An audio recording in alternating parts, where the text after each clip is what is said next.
Innal hamdalillah nahmaduhu wa nasta'inuhu wa nastaghfiruh wa na'udzu billahi min shururi anfusina wa min sayyiati a'malina.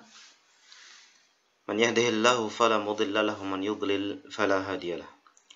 Asyhadu an la ilaha illallah wahdahu la syarika lah wa asyhadu anna Muhammadan 'abduhu wa rasuluhu la nabiyya ba'dahu amma ba'd. Ikhwati fillah rahimani wa rahimakumullah. Alhamdulillah, kita bertemu kembali pada pelajaran surah Nabawiyah. Dan pada kesempatan kali ini insyaallah melanjutkan apa yang sudah kita bahas pada pertemuan-pertemuan sebelumnya, yaitu tentang dakwah Rasulullah sallallahu alaihi wa ala alihi wasallam. Di sini Syekh menyebutkan marahilud dakwah, tahapan-tahapan dakwah Rasulullah sallallahu alaihi wasallam. Al-awwal, al-marhalatul ula, ad-da'watu ila Allah sirran. Al-thaniyah, al-marhalatul thaniyah, al-jahru bid-da'wah. Wal-thalithah, ad-da'watu lil Islam kharija Makkah. Jadi Syekh menyebutkan ada 3 tahapan dakwah Rasulullah sallallahu alaihi wasallam. Yang pertama dakwah secara sir, yaitu dakwah Rasulullah secara sembunyi-sembunyi, secara rahasia. Artinya apa? Bukan bermaksud bahwa dakwah Rasulullah itu harus dirahasiakan, melainkan bahwa dakwah secara sir di sini maksudnya adalah dakwah secara terbatas kepada orang-orang terdekat beliau, dari keluarganya, dari para kerabatnya. Itulah maksud dari dakwah Rasulullah sallallahu alaihi wasallam secara sir.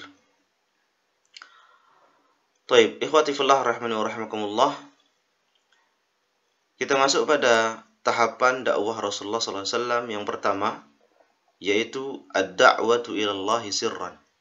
Dakwah kepada Allah Subhanahu wa taala secara terbatas kepada orang-orang terdekat beliau.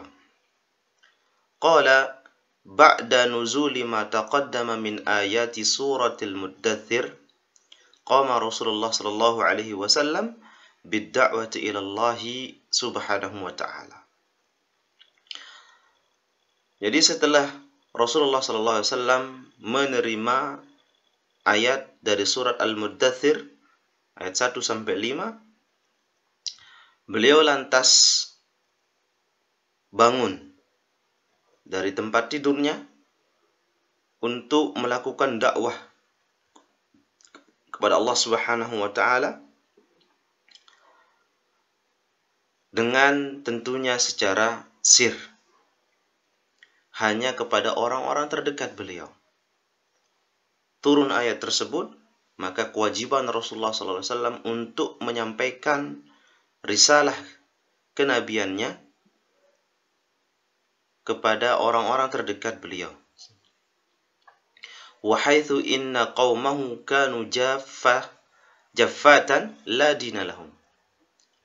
Saat itu, tentu yang seperti kita ketahui, kaumnya Rasulullah SAW mereka kekeringan, tidak memiliki agama sama sekali.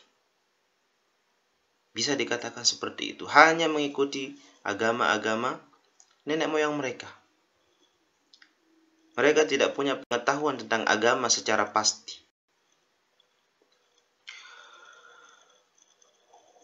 Illa ibadatul asnam wal awthan. Apa yang mereka miliki saat itu? Kecuali hanya mereka beribadah, menyembah kepada patung-patung dan berhala-berhala. Wala hajatan lahum illa annahum alfau aba'ahum ala dhalik. Mereka tidak tahu pasti apa yang mereka sembah saat itu, kecuali hanya apa?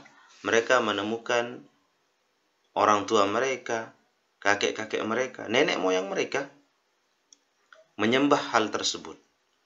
Artinya mereka hanya sekedar mengikut-ngikut saja. Tidak tahu bahwa apa yang disembah mereka itu benar adanya.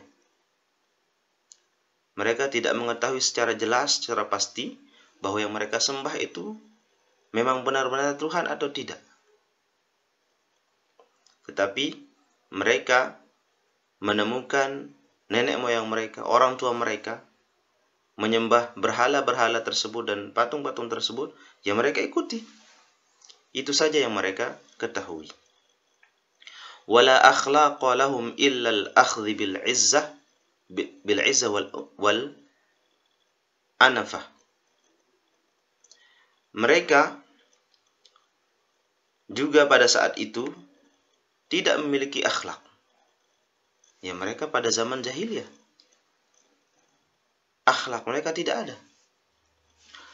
Mereka tidak punya akhlak, tidak punya adab, bahkan yang